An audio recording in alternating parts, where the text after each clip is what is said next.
중국은 인구수만큼이나 많은 사건 사고가 펼쳐지는데요. 대부분은 중국이 중국했다라는 말을 들을 만한 일이었습니다. 그리고 최근 또다시 중국이 중국했다라는 이야기가 나올 만한 일이 벌어졌는데요. 바로 대규모 폭발 사고가 발생했던 것입니다.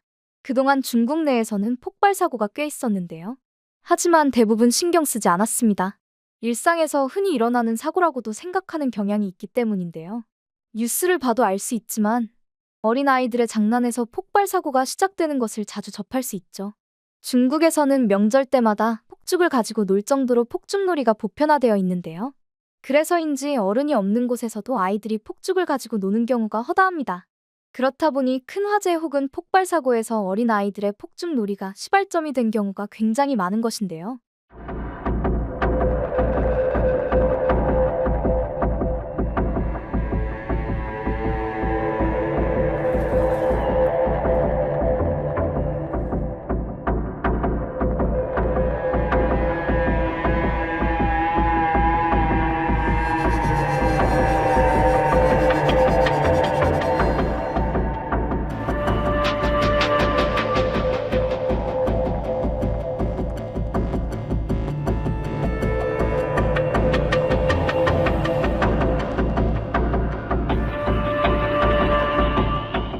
해마다 폭죽놀이로 인하여 화재 및 사건 사고가 끊이질 않자 심각성을 깨달았던 당국은 명절만은 폭죽놀이를 금하기로 했는데요.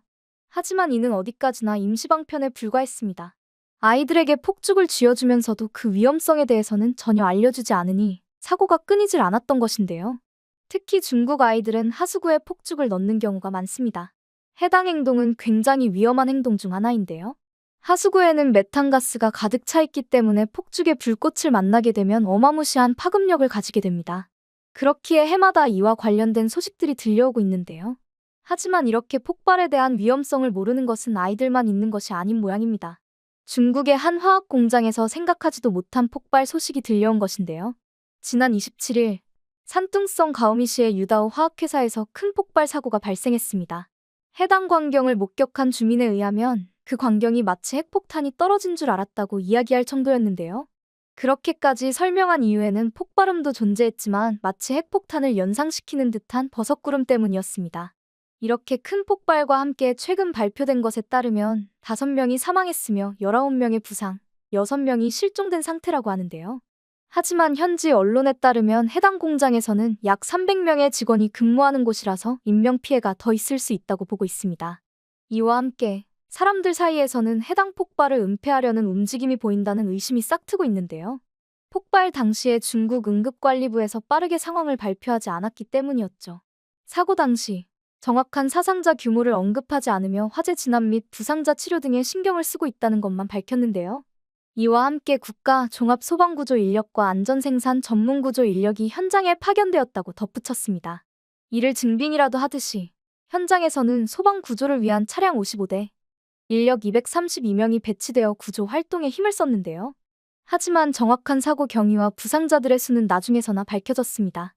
사고가 난 유다오 화학은 장비 제조 업체인 하모마이 그룹의 자회사로 2019년에 설립되어 농약의약품 및 정밀 화공 중간재를 개발 생산하는 업체인데요. 해당 폭발 사고가 난 공장은 살충제를 제조하던 곳으로 알려져 있습니다. 이와 함께 조명받게 된 것이 바로 클로르피리포스라는 물질인데요. 해당 물질은 영국 및 북미에서 생산을 중단한 유독물질입니다. 한국에서조차도 해당 물질의 위험성으로 인하여 중단되었는데요. 저용량만 지속적으로 흡입해도 건강에 엄청난 악영향을 주는 물질입니다. 특히 태아 혹은 어린이들의 경우 극소량만으로도 발달장애를 유발한다고 밝혀져 그 위험성이 널리 알려져 있는 상황인데요. 물론 어른에게도 그 영향은 치명적입니다. 해당 물질을 흡입하게 되면 약하게는 구토 및 설사, 시력 저하부터 발작, 마비, 폐부전에 의한 질식까지 영향을 끼치기도 하는데요. 그렇기에 고용량을 흡입하게 되면 급성 중독을 유발하여 사망까지 이를 수 있습니다. 그렇다 보니 많은 나라에서 해당 물질을 중단하게 된 것인데요. 알려진 바에 의하면 살충제로 인한 인명사고 중 가장 높은 비중을 차지하는 것이 클로르피리포스라는 통계가 있을 정도라고 하죠. 이런 위험한 물질이 해당 폭발 사고로 인하여 주변 지역에 대기 중으로 퍼져나간 상태라고 알려졌는데요. 정작 중국 당국에서는 이런 상황을 어렴풋이 짐작하면서도 사고 경위를 조사 중이라는 말 하나 남긴 채 인근 1km만 봉쇄한 상태라고 합니다. 그 밖에 주민들에게는 마스크 착용을 권고만 했다고 하죠. 하지만 AP통신에 따르면 해당 폭발의 충격파는 7km 거리의 지역 주민이 느낄 정도로 컸으며 인근 공장의 창문이 깨질 정도였다고 하는데요. 그와 함께 해당 연기는 당연히 1km 이상 널리 퍼진 것으로 확인되고 있습니다. 이런 상황에서 마스크 착용만을 권고하고 있다는 것이 믿기지 않는데요. 더 넓은 규모로 대피를 시키는 것이 옳은 판단인 것으로 보이지만 추가적인 조사가 이뤄지고 있다며 이 이상의 행동은 취하지 않고 있습니다. 다만 현재 해당 폭발 사고의 원인으로는 안전 불감증이 거론되고 있는데요.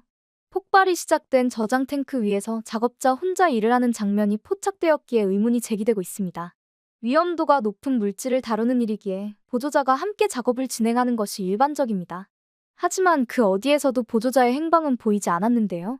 이와 더불어 폭발이 일어났는데도 해당 회사에서는 그 어떠한 조치를 취하지 않았던 것으로 확인되었습니다. 결국 연쇄 폭발이 발생하기 전까지도 작업을 어떻게든 진행하려고 한 것인데요. 이는 안전 매뉴얼이 전혀 이루어지지 않고 있었다는 뜻이기도 합니다. 그리고 이런 상황은 중국의 다른 화학 공장들도 비슷하다는 의심을 거둘 수가 없는 일이기도 했는데요. 그도 그럴 것이 대략 10년 전 산둥성에서는 이와 비슷한 사고가 연달아 발생한 적이 있습니다. 당시에도 이번 폭발 사고처럼 사람들이 경악할 만한 폭발음과 함께 많은 인명피해가 있었는데요. 해당 사고 중 하나는 쯔보시의 런싱 화학공장에서 발생했습니다. 폭발의 원인으로 분리기에 화재가 붙은 것이 발단이 되었다고 하는데요. 문제는 이 화학공장에서도 인체에 유해한 아디포니트릴을 주로 생산했다는 것이었습니다. 참고로 아디포니트릴은 나일론을 만드는 것에 필요한 주요 물질로 알려져 있는데요. 산업용 직물, 전기 및 전자 부품 등에 들어가며 고부가 가치를 지니고 있는 물질입니다. 하지만 그만큼 유독성과 위험성이 높은 물질이며 공기 중에 퍼질 수 있다는 특징을 가지고 있는데요. 특히 외부에 방출되게 되면 기체 상태로 증발하여 공기 중에 혼합될 수 있는 물질이었습니다. 더군다나 고온에서 연소되거나 분해되는 경우 시아나수소 혹은 질소산화물 같은 유독한 기체를 발생시켜 적게는 두통 및 현기증을 일으키는데요. 심각하게는 호흡곤란 및 급성 중독으로 번지는 경우가 있어 큰 문제이기도 했습니다. 그렇기에 당시 인근 주민들의 불안감은 굉장히 컸는데요. 문제는 이후 근처 다른 화학공장에서 또 폭발 사고가 났다는 것이었습니다. 해당 사고가 일어난 빈유한 화학공장에서는 주로 수소와 접착제, 구화검 유도체, 점토 팽윤 방지제 등을 생산했는데요. 폭발과 함께 인체에 유해한 화합물이 발생하여 퍼질 가능성이 있었죠. 당시에도 지금의 상황처럼 당국에서는 별다른 대처를 하지 않았는데요. 그저 혹시 모를 사태를 대비한답시고 대기질을 측정하는 것이 전부였습니다. 하지만 이미 유해 물질이 퍼지고도 남았을 시기였는데요. 공장들은 폭발 후 붙은 화재 진화까지 5시간씩 걸렸었기 때문입니다. 덕분에 해당 연기는 이미 수십 켠로 퍼졌어도 이상하지 않았을 텐데요. 이미 진화가 끝난 상태에서 대기질을 측정한다는 것 자체도 이해가 되지 않았으나 추가적인 피해는 파악하지 않은 채 별다른 이상이 없다는 것으로 결론을 지었습니다. 사실 당국 입장에서도 이렇게까지 상황이 커진 것은 처음이었는데요.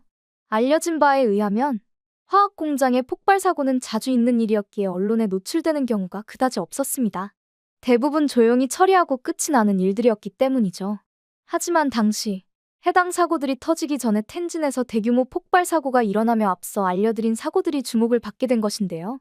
텐진에서 벌어진 대규모 폭발 사고는 30초 간격으로 일어난 두 차례 폭발로 700여 명 이상이 부상을 당했으며 100명 이상이 사망한 충격적 사건이었습니다. 참고로 해당 사고는 텐진항에 있던 컨테이너에 든 화학 물질이 폭발까지 이어진 것이었는데요. 그 위력은 어지간한 전쟁에서 볼 수 없을 정도의 큰 폭발로 인공위성에서도 폭발이 감지되었을 정도라고 하죠. 이런 큰 사고가 벌어진 지 얼마 되지도 않아 화학공장에서 사고들이 터지니 당연히 주민들 입장에서는 불안할 수밖에 없었을 텐데요. 당국 입장에서도 평소에는 보도도 되지 않았을 내용이 끊임없이 대두되니 신경이 쓰일 수밖에 없는 상황이기도 했습니다. 해당 사고들로 인하여 화학물질 안전관리 법제 강화가 이루어졌는데요. 이와 함께 안전교육도 제대로 할 것을 약속했습니다. 덕분에 연 10회 이상 발생했던 폭발 사건들이 대거 줄어들었다고 하는데요. 여전히 안전을 이야기하기에는 먼 상황입니다. 그동안 자잘한 폭발 사고들이 있었으나 결국 안전수칙을 제대로 이행하지 않아 해당 사고가 발생한 것으로 보이는데요. 화학 공장이었던 만큼 그 문제는 현재 눈으로 보이지 않지만 앞으로 어떤 문제를 발생시킬지 알 수 없는 상황입니다.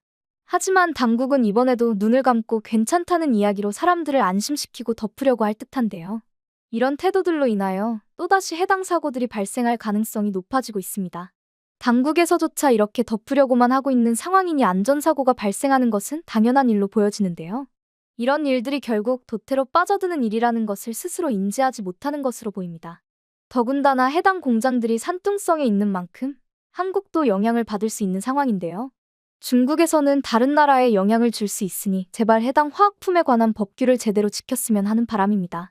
이와 함께 이렇게 작은 방심이 큰 사고로 이어지는 것을 지켜본 만큼 한국에서도 안전에 유의하여 이런 사고가 일어나지 않도록 주의해야 할 듯합니다.